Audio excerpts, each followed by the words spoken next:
So today we have a very exciting panel talking about the economic impacts on campus housing globally. So looking into cost of living, inflation on staffing, dining, occupancy, construction, and renovation projects.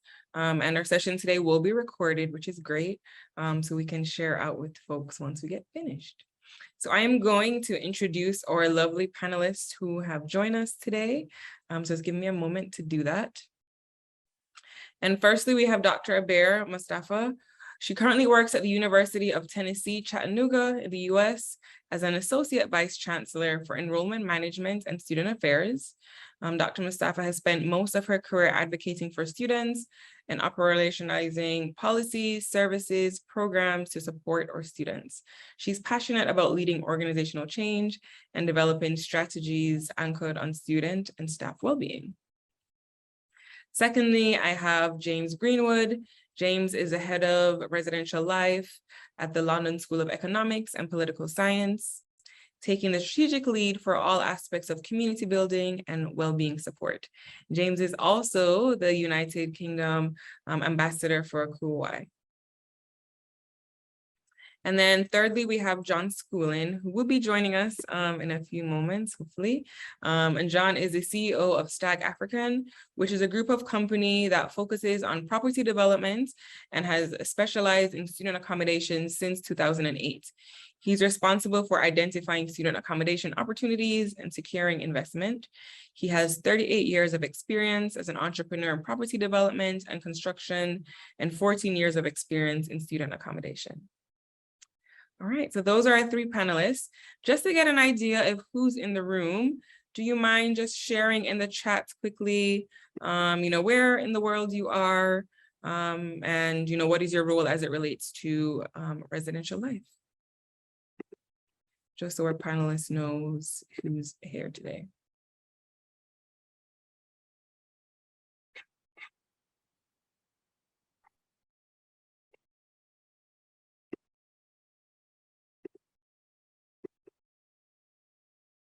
Okay, so we have Matt. Hi, Matt. Matt's in Qatar. We have Turner, Associate Dean of Students, South Korea. Oh, nice.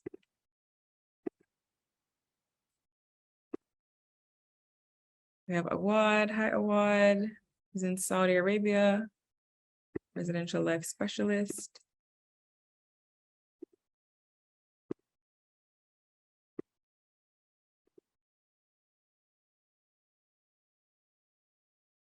Any other folks want to introduce themselves? Okay, we have Bess. Hi, Bess. Student support and leadership development, representing South Africa. We have Ed Naylor, head of accommodation and student living, Liverpool, from the UK. Thank you. And then I know I have one of my colleagues here, Ahmed Salman. He is the men's complex manager. So he's here over in the UAE with me. All right, so I won't hold our panelists any longer. So first question that I have, what is your current role as it relates to student housing and accommodation? So I know I kind of mentioned before a short bio, but just some more information on your role. How does it relate to student housing? Maybe just a little bit of background on your institution, so folks have an idea of your day-to-day. You want to start, James?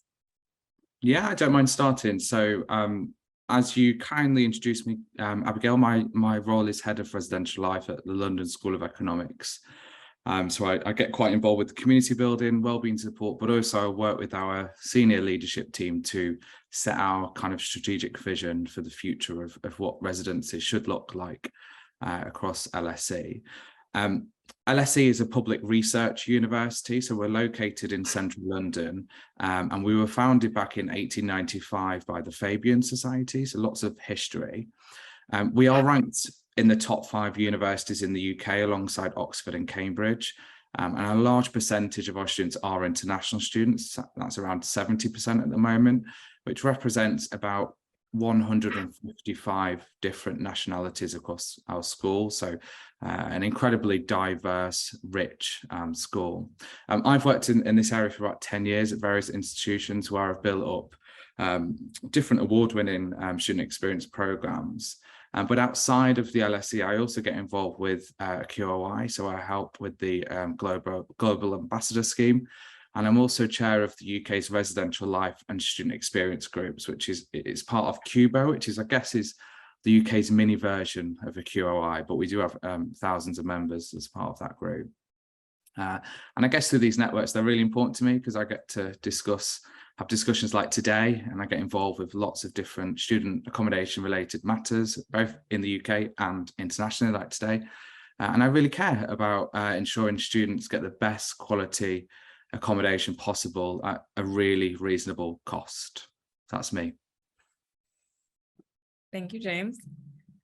Appreciate it hearing from you over in the UK and your work you're currently doing and how it relates, and also working with a QOI. That's awesome. All right, Dr. Mustafa. Yes, good morning. My name is Abir Mustafa, and I'm involved with the University of Tennessee. Currently, we're celebrating our 136th year anniversary, so we're really excited about that. We're part of the University of Tennessee system. There's about 6 campuses within the state of Tennessee, and so that's exciting for us. We network and work together in many ways. My role is as the Associate Vice Chancellor is to really look at strategic planning and long-term vision for the program. So that has a lot to do with the construction, enrollment management, renovations, programming. Currently, we've turned all our, or not all, I should say, we've turned about 5 of our buildings into residential colleges and working with the deans on programming, extending programming. So it's really, thinking forward and probably ahead of what the program looks like and how to fund it. Currently, we're looking at new construction, did a full feasibility, master plan, not just for housing, but all of campus as well. So I've had some opportunities to really look strategically on where the campus is headed in the next 10 years. So it's been exciting. That's awesome. Always a great opportunity looking at the years to come and what's possible. How many students live on campus? We have 3,600 students that live on campus and about 11,500 students total enrollment. Okay, got you. And you're looking to expand housing accommodations for students? Correct. So there's a high demand. Okay, lovely. And John, I see that you're able to join us. Thank you. Sure if you can hear. Yes, I am. Thank you very much. Sorry, I was a bit late. It took me some time to download everything. It's okay. But it's okay. Thank you so much. So we're just introducing ourselves. So if you don't mind just introducing to our panelists and also our attendees today, what is your role currently as it relates to student accommodations? And I gave a short, brief bio, but anything else that you'd like to add to that? I didn't hear the bio, but I'm John Schooling, as you can see, CEO of STAG African, we stand for Student Accommodation Group.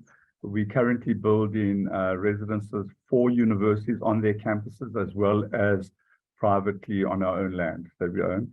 We've got our biggest development that we're busy with at the moment is in a small, it's actually in a city called Gqeberha or Port Elizabeth. And there we're doing, we're probably going to do about 5,000 beds by the time we finish.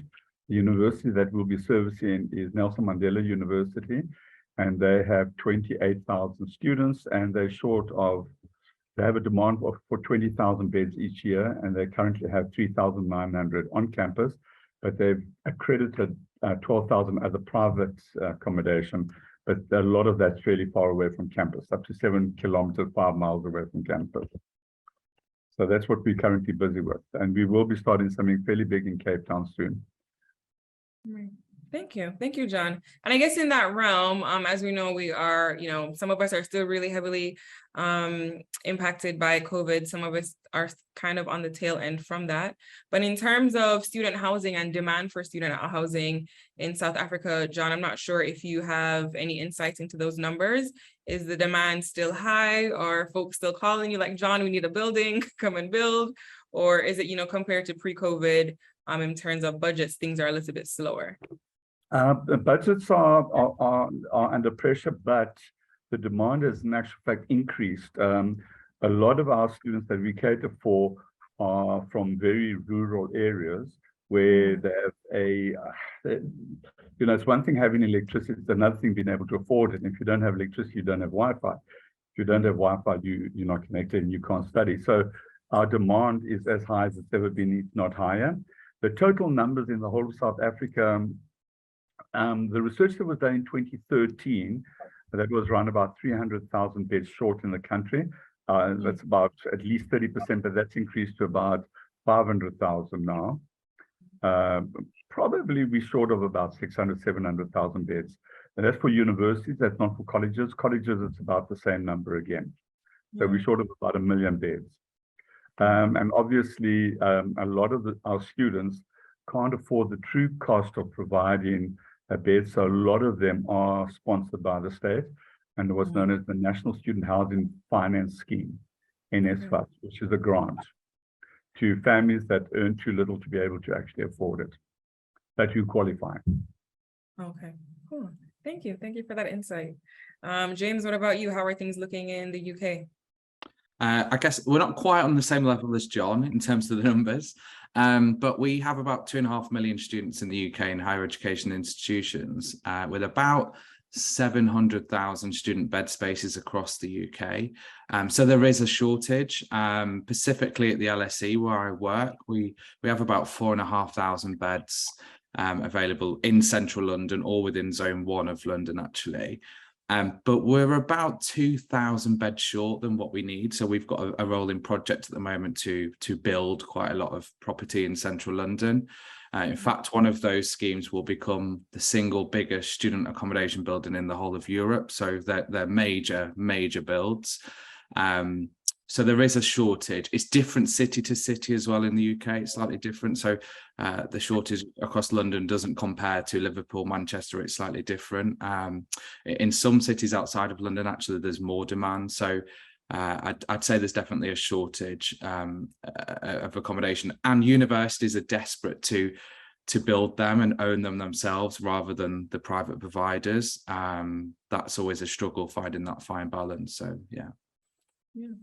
And in terms of engagement, James, with students, you know, I'm sure there during the lockdown, maybe it wasn't that much happening, but now in this semester, have you seen more engagement? I saw your pictures on LinkedIn with, you know, welcoming the students to campus. Do you feel like that has been able to improve a bit? Do you know what? It's been amazing. It's been so nice now in the UK that we're getting towards the end of that kind of, although COVID's still here, it's not at the height of it all. So it was lovely being able to welcome those 4,500 students over literally 2 days ago. We welcomed them into our properties. And the vibe was great. The parents were there, the students were there, and it was all kind of like old times again. That was really nice to see. But I do think the back of people's minds is still that worry about the cost and the cost of living. We're quite lucky, I guess, at the LSE. A lot of our properties we own, and a lot are catered actually as well, and that helps students that they've got those meals included. And we're seeing a big rise in demand for catered accommodation. Actually, our future builds will include a lot more catered accommodation. But yeah, that the community's back, the students are back, they're happy.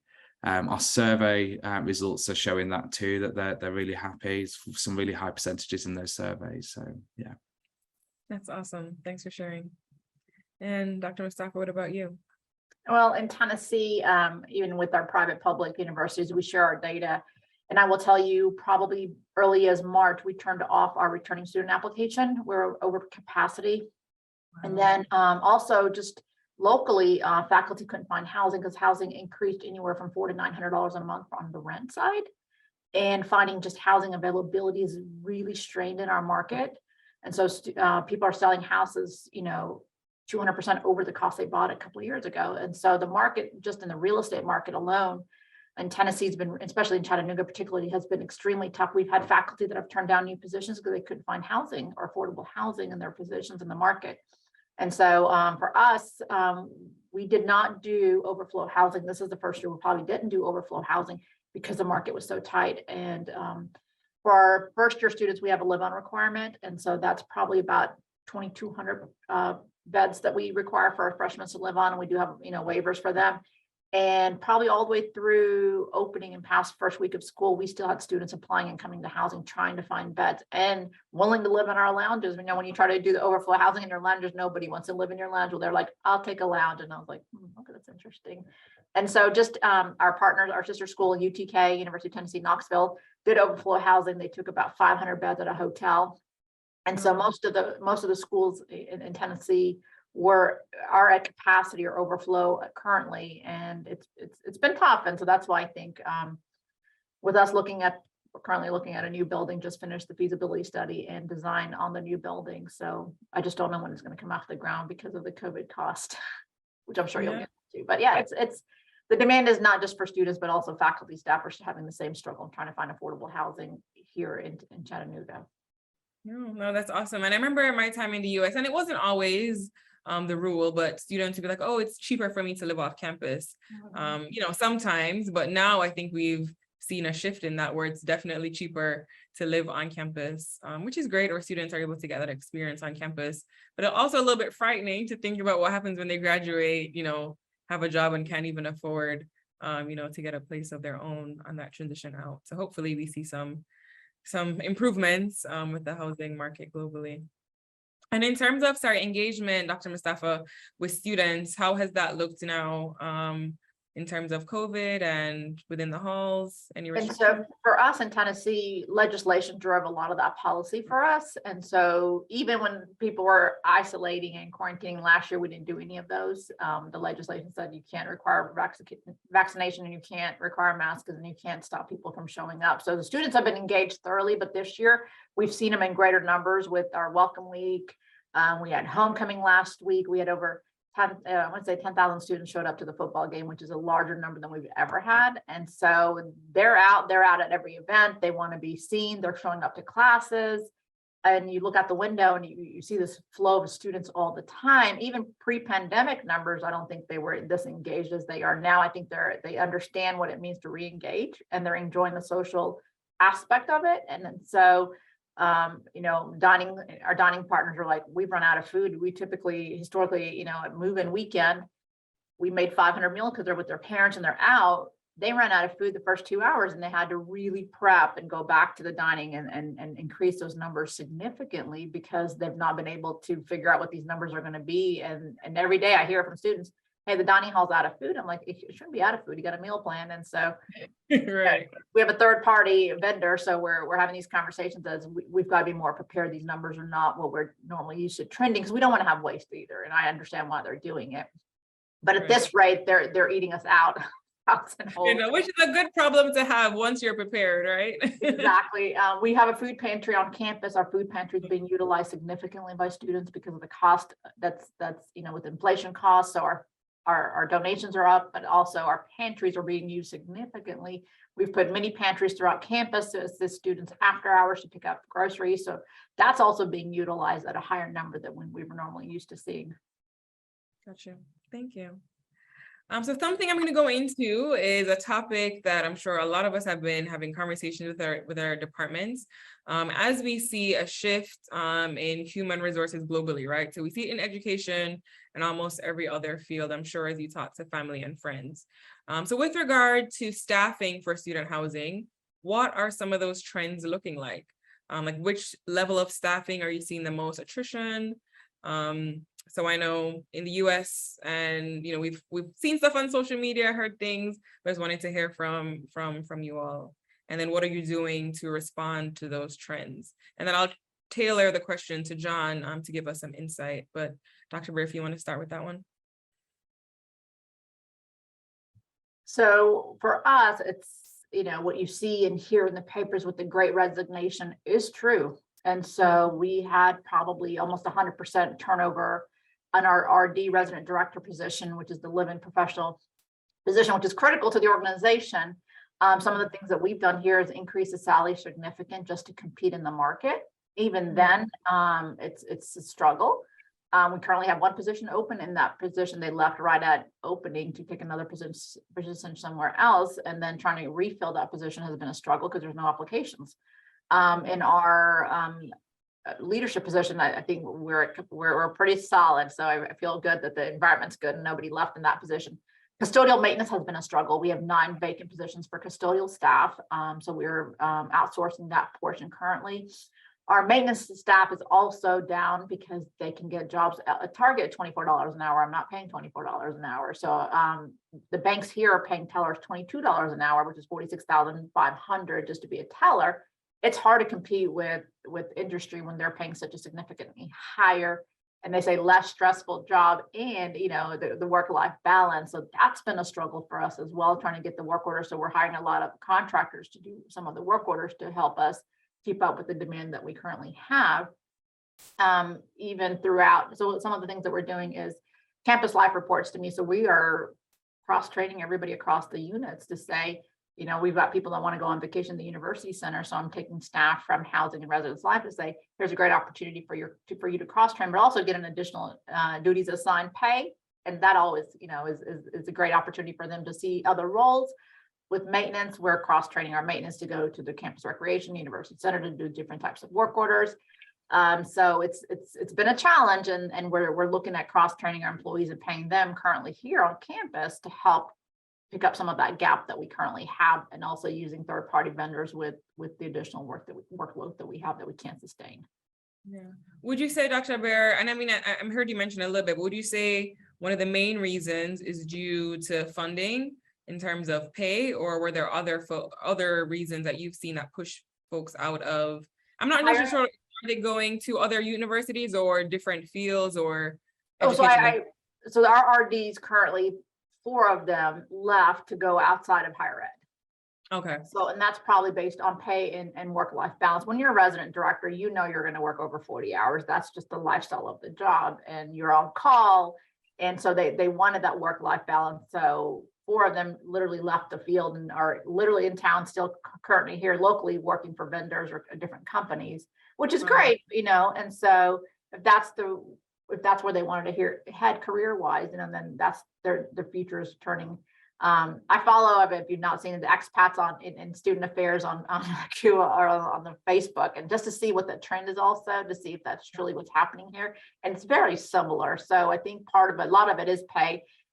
With us, we are in the process of raising our pay for our minimum wage workers here on campus. And so we started at, the federal wage worker in the United States is $7.75. And so that was where most of our students and our entry-level workers were at, not master's degree, but we're now up to 13, and every year we've raised it. And then our goal is next year to hit $15 an hour just to keep up with the market. But then when you do that, you also have the issue with compression. Then now you're pushing up to the people that are salaried. How do you work through the compression? Even just taking them from $13 to $15 an hour, it's a $2.2 million hit for us. Wow. For the campus budget. And then where does that come from? And so those are the decisions we're currently making on where do we cut the budget to be able to afford not only the $15 an hour, but also with the compression. That way it filters through the entire university. So those are the things that we're looking at. And it's really, base pay. We actually had someone getting recruited by Under Armour, and their entry-level position pays $90,000. Well, he or she makes $40,000. So, I mean, those are things that we just can't compete with at that level. Yeah. Thanks for sharing that. And how is it over in the UK, James? I think it's quite similar. The turnover is not quite as high. I'd say we've still got quite a lot of staff that we had during COVID times, but that impact is still lasting. I think that people are thinking away from flexible contracts now, and they want much more permanent roles. They want security to come with their role, whereas a lot of our more lower paid junior roles don't always have that, especially when you look at maintenance, cleaning, those kind of roles. So it's quite hard to recruit into those roles, although there is really high demand at the moment for live-in roles, and I think that's probably because they come with free accommodation, the cost of living. Why wouldn't you take up that role for a free housing for the year? So we've actually got our highest ever number of applications for live-in roles this year. Wow. And I think that clearly links to the cost of living crisis.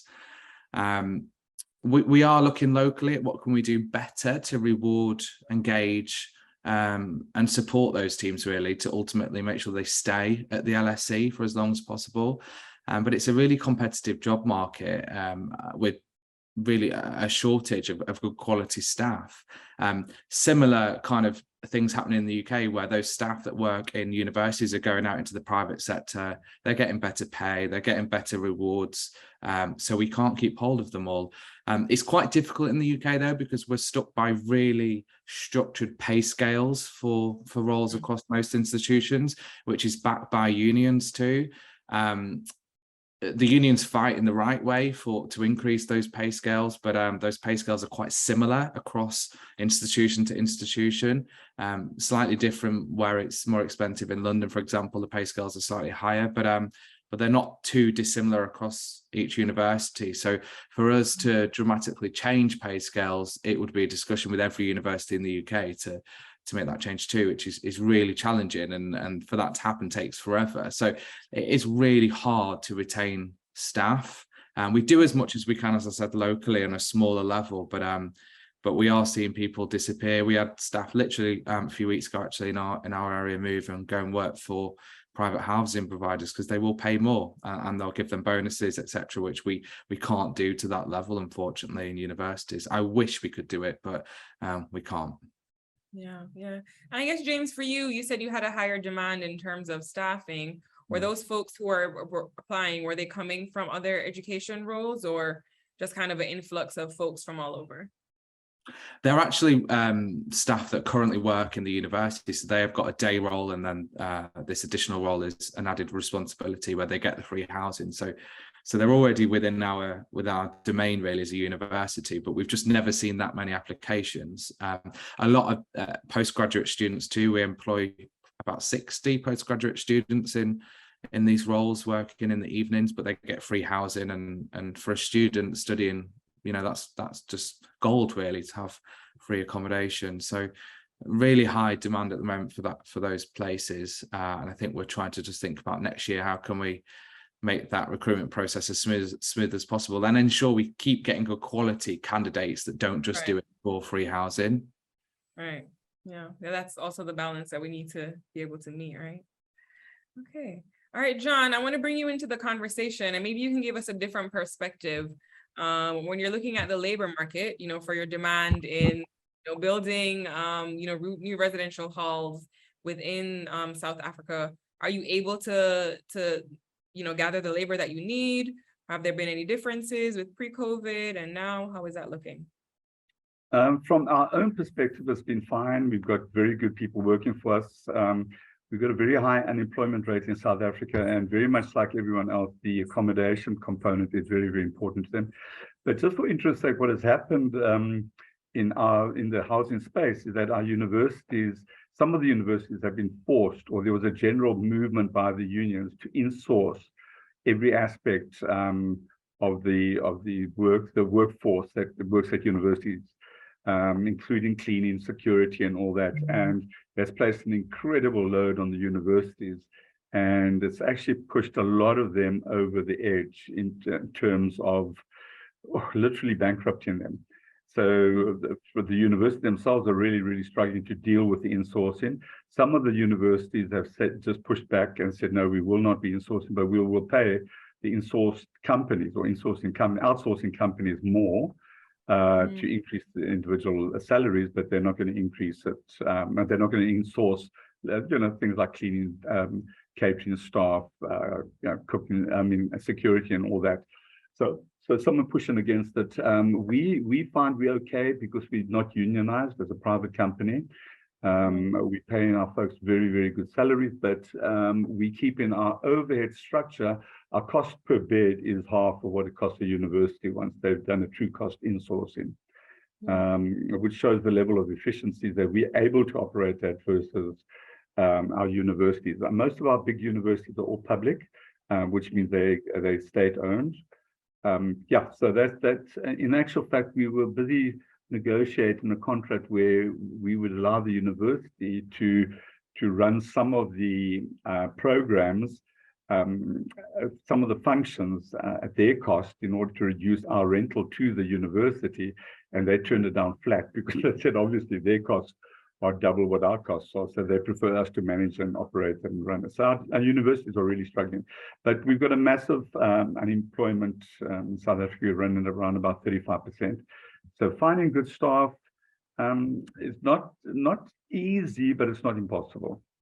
Okay, that's good to hear. Thank you for sharing. All right, so I'm going to move on a little bit and kind of talk about some of what we mentioned with the staffing, but in terms of our buildings, and I know Dr. Ibarra, you mentioned you guys are looking at new buildings. So obviously economically with inflation rising globally, what have been the impacts on renovations, new constructions, budget pressures, you know, wanting to have a fancy new building?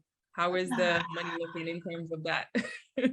It's a nightmare. So as we finished up our first rounds of our drawings and put the project out to bid, initially the project had come in about 80 million when we did the feasibility study, and currently post-pandemic, cost of labor, cost of materials, and then you have the bond rates have made it impossible for us to get out of the ground this year. So that was a disappointment for us. Our current rate came in about, initially we're at 80 million for about 780 beds.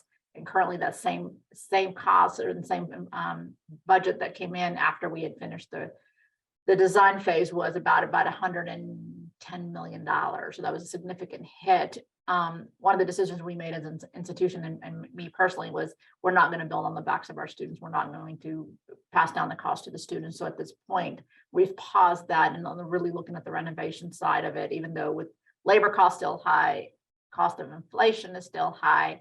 Some of the market trends that we've looked at, the renovation costs have gone up significantly, but not as high as some of the cost for materials. So one of the things we've significantly looked at is, you know, the lumber was rising, but pre-pandemic it was $350 to $500. Currently it's about $1391. The cost for steel was up 11% in April, and then it's gone an additional 9% in May.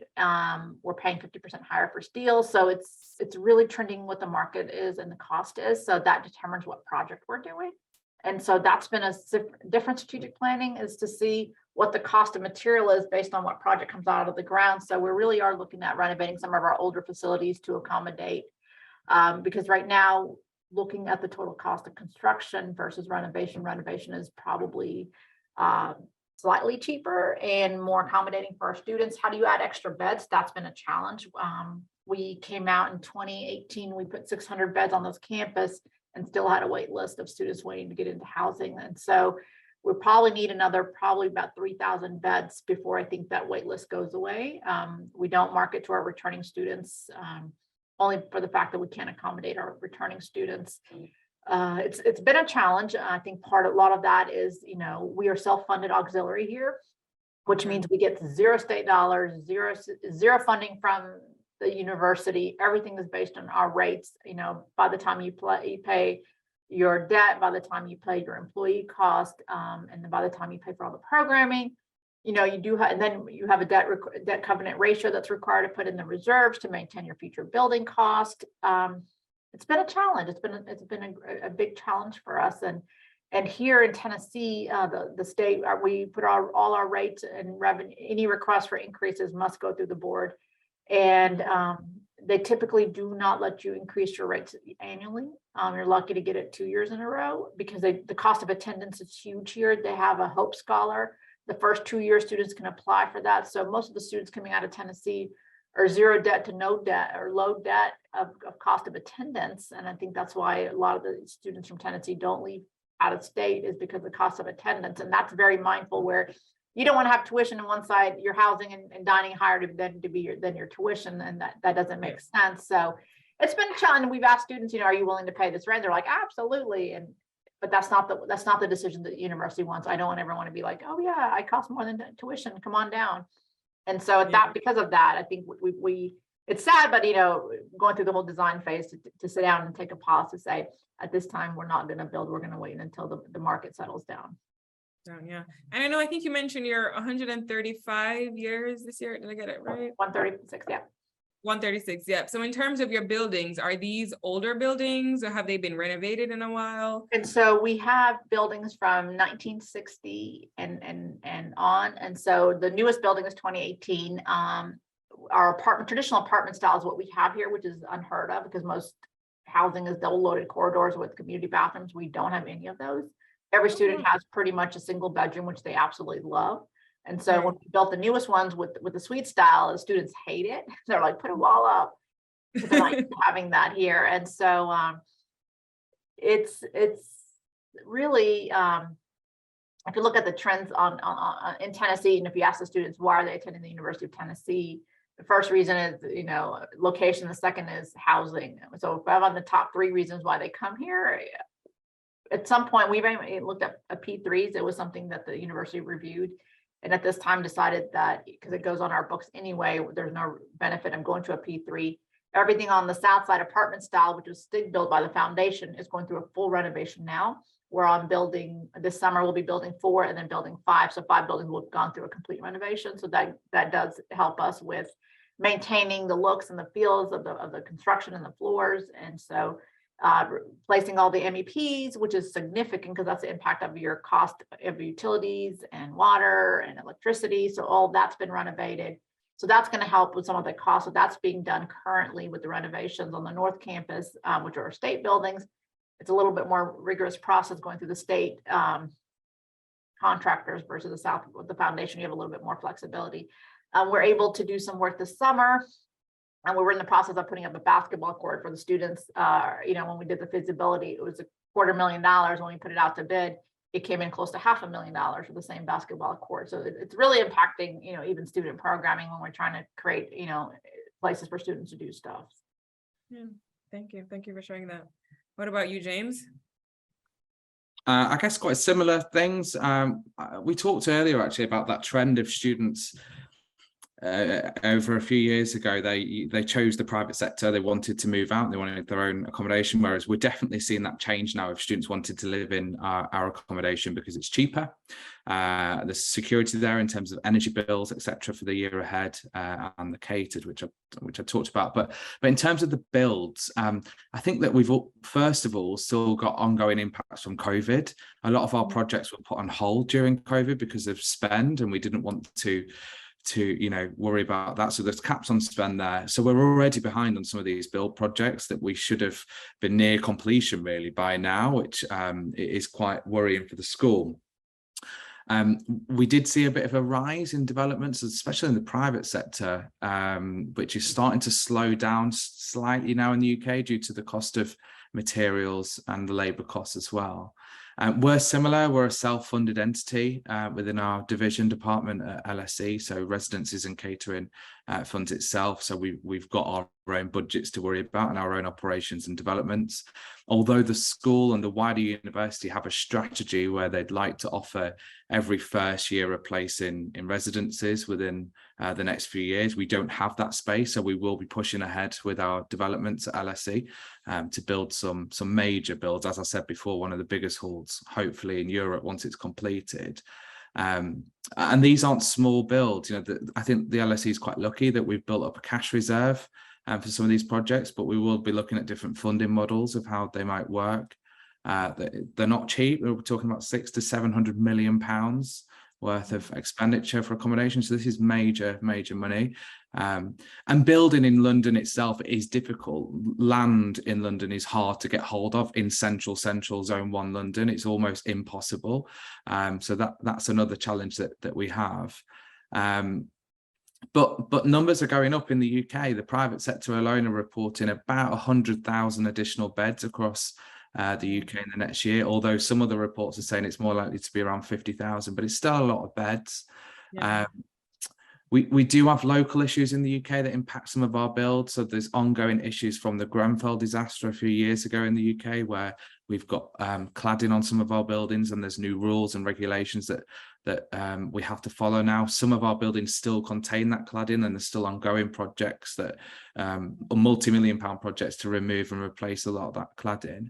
And then we've also got the dreaded Brexit. I have to be careful what I say and stay apolitical on this call. But that increase our costs, it increase our manual labour costs, it increase visa implications for workers. So we have to think about those too. The energy cost in the UK is just unbelievable at the moment. We're seeing about 50 to 80% increase in energy costs alone. So not just the energy to construct the building, but also our current builds of keeping them going. We've made a promise to our students that we won't be changing our rents or changing anything this year, but that might not be the case for next year. And the same for every university in the UK. I think they'll be looking at what those costs are.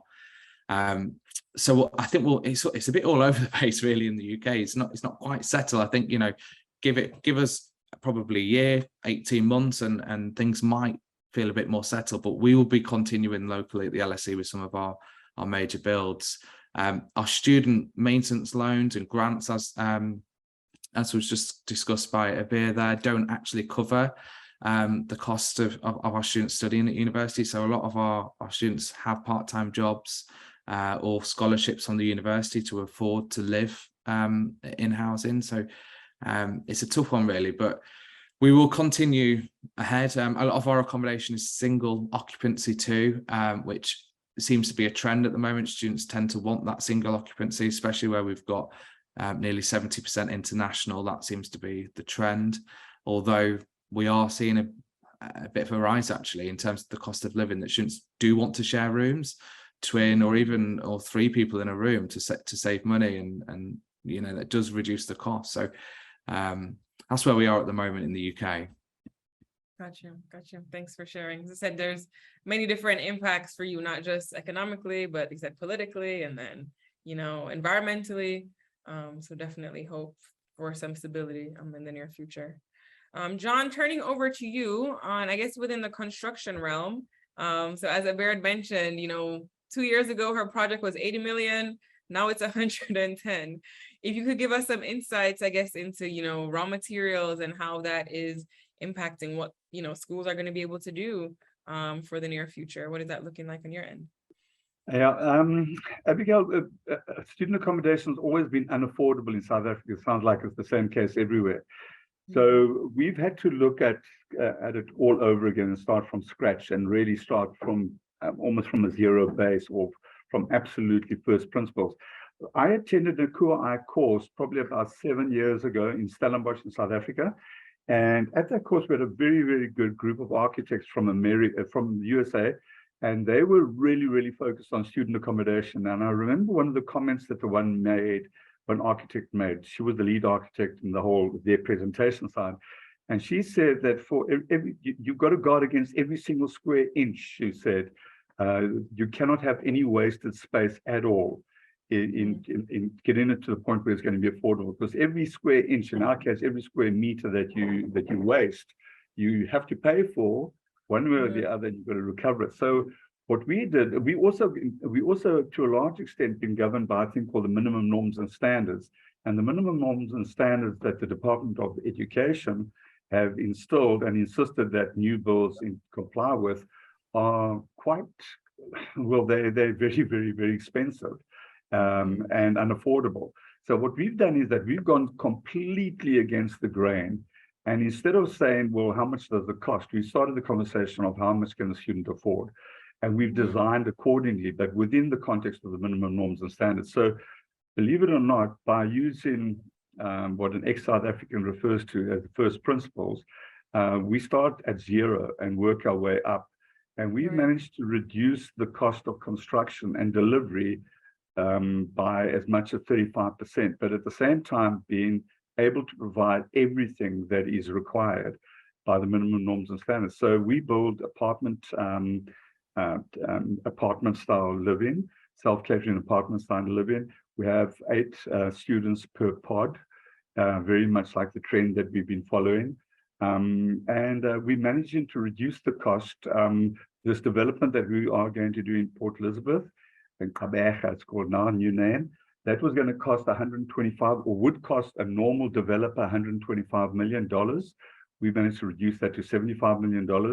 And at the end of the day, we end up with a product that is completely acceptable, except that we haven't wasted a square inch.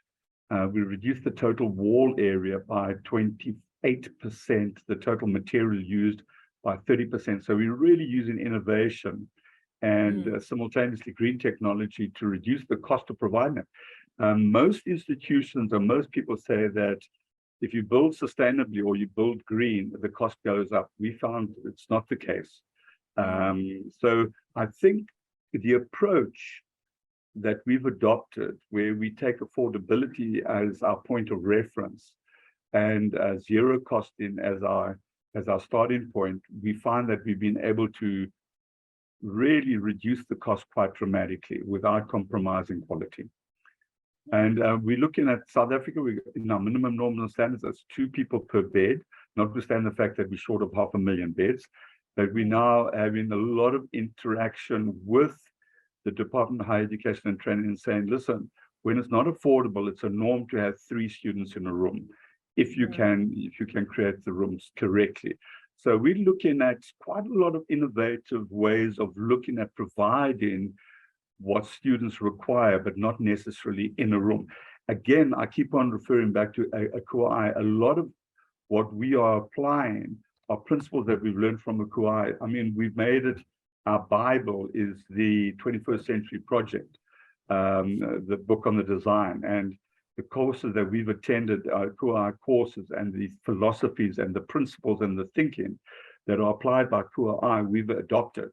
And your 5 principles of designing for community, sustainability, innovation, flexibility, and technology. Then we've added to that job creation, which is critical, transformation, which is political, social, economic transformation.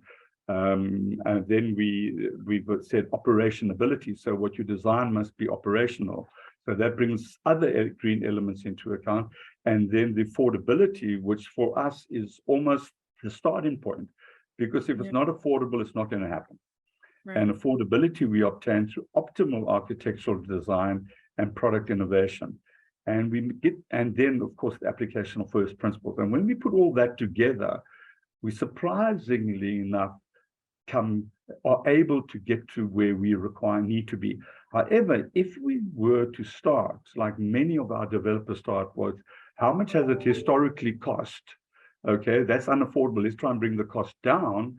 That's a very, very, very difficult exercise. It's almost impossible because there are so many unnecessary historical design elements that creep into your thinking when you're trying to reduce, that you can never make up for them. And your entire professional team get caught up in that. That's what we used to do. And we said, well, forget about that. I didn't request it. I didn't require it. I mean, for example, hardwiring every single data point.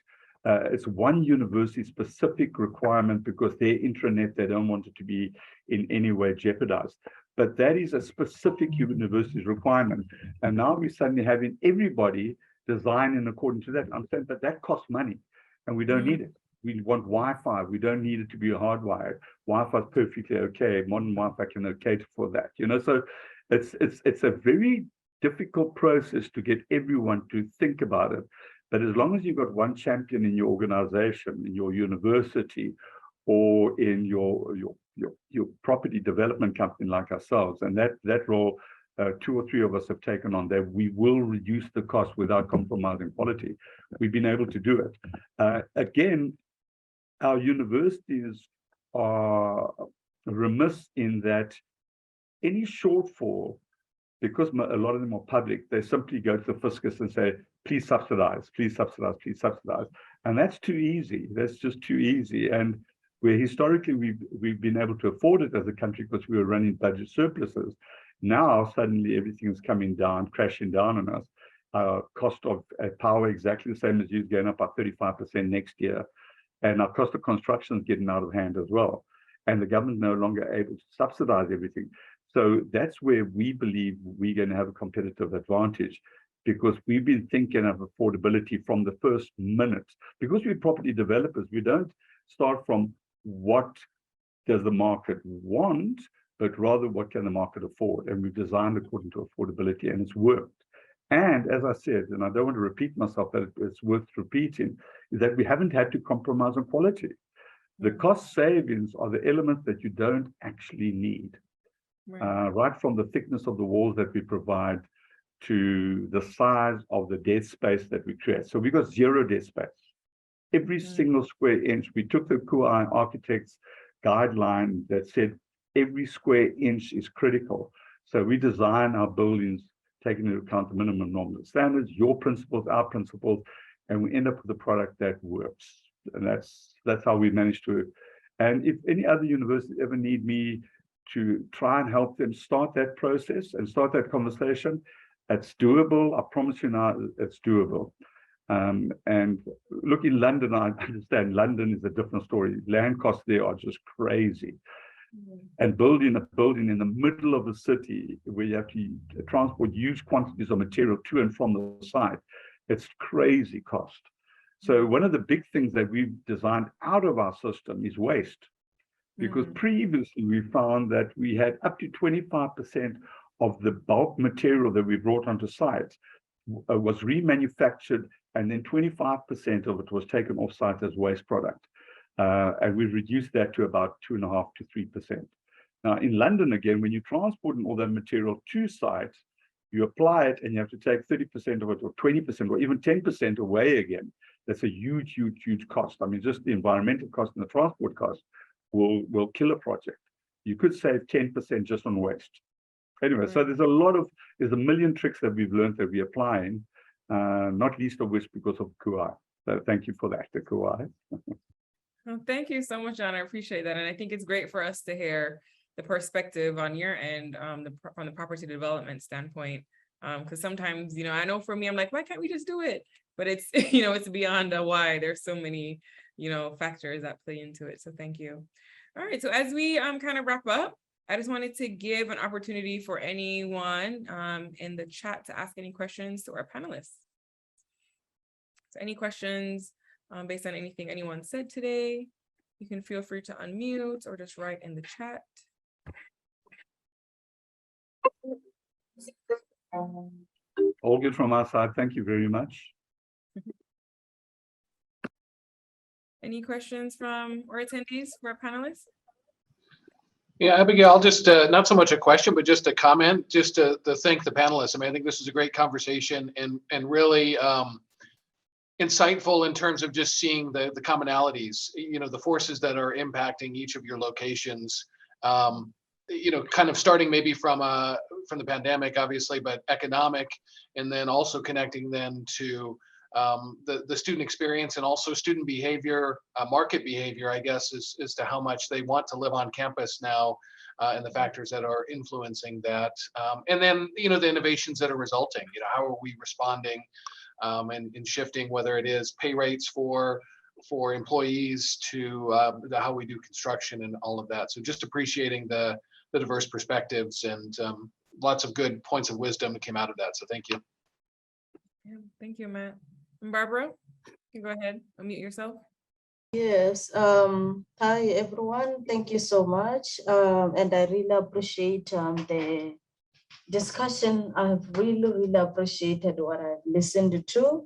And thank you so much, John, for joining in from South Africa. Thank you very much. We really appreciate the presentation. It's very much spot on, very much appreciated. I had a question, and my question has to do with, or maybe you covered it and I missed it somehow, but I just wanted to know that in this era of post-COVID, we have had, I know, like public-private partnerships for doing our accommodation. And there's also what John referred to on, outsourcing. How should we think about that in terms of higher education, in terms of whether to go private with the PPPs, whether this is better for us, or should we be moving towards the ownership? I know there are other models where like we can build and then own later. So what are your views on this? I mean, public-private partnership versus ownership? Yeah, Barbara, that's a really good question. Abir, do you want to maybe start with that? Sure, thank you. I have worked at many campuses that have the P3. It depends on what the need is for your school and why you're doing it. Answer the why. Why? What is the benefit? Why is the need there? If this is the only way you can fund it and the only way you can increase it and the only way the board will approve it, then you don't have a choice in the matter. And that partnership is a lifelong. I think when I first started, it was 30 years. Now I hear contracts for P3 from 60 to 90 years. That's insane. You can't make a decision 30, 60, 90 years out. That's been one of my struggles is how do I give you land for $1 and then you get reap all the benefits and then give me back a facility that's ready for a demo, right? But it has its purpose. I think there's benefits to doing a P3 and there's benefits of doing it in-house. The question really comes back to your model. What is your pro forma for the new construction? What does your pro forma say to you that you can do? I've hired firms that have come back and have done a full study for me to show me, especially if you've not been on a campus that has done a P3, I would recommend hiring a third party to say, show me the cost benefit analysis, show me why I would want to choose a P3 or why I wouldn't want to choose a P3. And they would do a full exercise for you with clear lens. That way there's, the neutral party that will come back and say, based on your economy, based on the models that you have, based on the institutionals, P&L, your grading, your bond rating, this is going to be your cost versus doing it through a P3. And so it dictates, your pro forma dictates the part of that decision. And so does your institutional financing capacity. Can you afford to get another loan? And if you do, what is your rating? And then based on your rating, what is your bond rate? And then what is your total cost on the project? And then if you have in South Africa, I don't know if you have the debt covenant ratio here, it's 1.25 over the cost of the construction that you need to put away every year. What does that look like for you? And so it really is an exercise that I recommend anybody doing it because it really does. One, you learn what's current in the market. You learn how 3Ps are operating. You also learn, if this fits for your institution. Thank you so much. John, you want to take a stab at the question?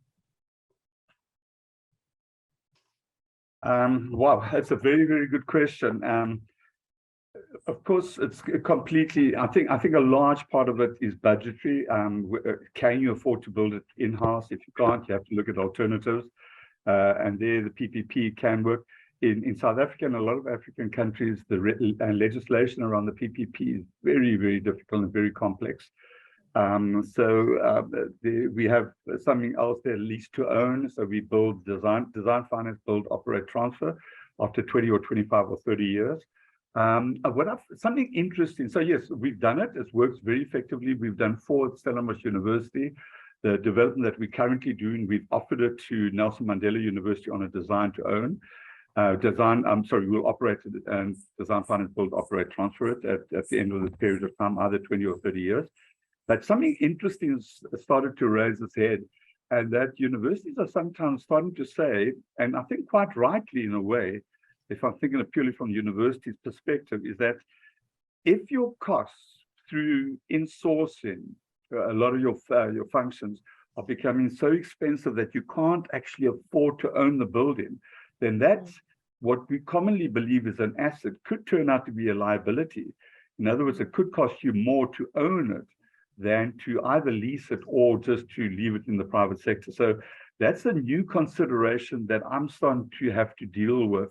For me, it was almost like a no-brainer. Lease to own is a brilliant way to acquire assets without having to pay for it yourself or deal with the actual upfront cost. But sometimes that asset can become a liability if your income is below your operating cost when you eventually get to own it. So there are a lot of things that you have to take into account. I like it. I think it's a great way for the universities to go, especially if they don't have the capacity to raise the debt or don't want to raise the debt. They can acquire assets without taking the liability onto their balance sheet and ultimately end up with an asset on their balance sheet, as long as that asset doesn't cost them more to operate than it actually costs them the revenue that they're getting in. Okay, so I hope that makes sense. Thank you, John. And then James, I'll just leave it to you to end us. Yeah, sure. I mean, I always talk from the student's perspective because that's my job, to manage that student experience. But we at LSE have about 10 halls across central London. 7 of those are owned by the university and 3 are through partners. We do yearly surveys of all of those students, 4,500 students, and about 70% complete those surveys. There's a clear student experience difference between the university-owned halls and the partner halls. They underperform the partner halls, I have to say, in terms of the student experience. So that's just my own perspective, but it's also the perspective of thousands of students that live in those properties. So I would always, if the funds are there, advocate for built accommodation by the university, that's run by the university and controlled long term by the university too. It gives you a lot more freedom, but you will also see, going off data that I've got and data of many universities, a slight increase in a better student experience. That can go the other way, don't get me wrong. There are some partners and some private companies doing some fantastic things around the world. But I always go off my own students and what they're telling me, and that's what the consensus is at the moment in the UK. Got you. Thank you so much, James. Hope that answered your question, Barbara. Great question for sure. Thank you So so much. I appreciate it. Thank you. Thank you, Dr. Mustafa. Thank you, James. Thank you, John. Really insightful conversation, especially as we think about, the year ahead or the years ahead with campus housing and the economic impacts. So definitely, please, and if anyone has any questions for, James or Dr. Bear or John, feel free to reach out to them. They're all on LinkedIn, so definitely can find them there and have a conversation. But thank you everyone for joining. Remember, opportunities are there to volunteer with a COI, so feel free to reach out and sign up and, support for us to push the profession even forward. But thank you again, and thank you, Meredith, for coordinating everything. I appreciate it. But have a good rest of your day, morning, afternoon, whatever time it is for you. I know, Dr. Bear, you're starting your day, so thank you so much for joining us today. Abigail, thank you for the invitation. It was nice meeting everyone, and my email's out there. So please, if you have any questions, feel free to reach out. Thank you. Great meeting you all. Thank you so much. Thank you.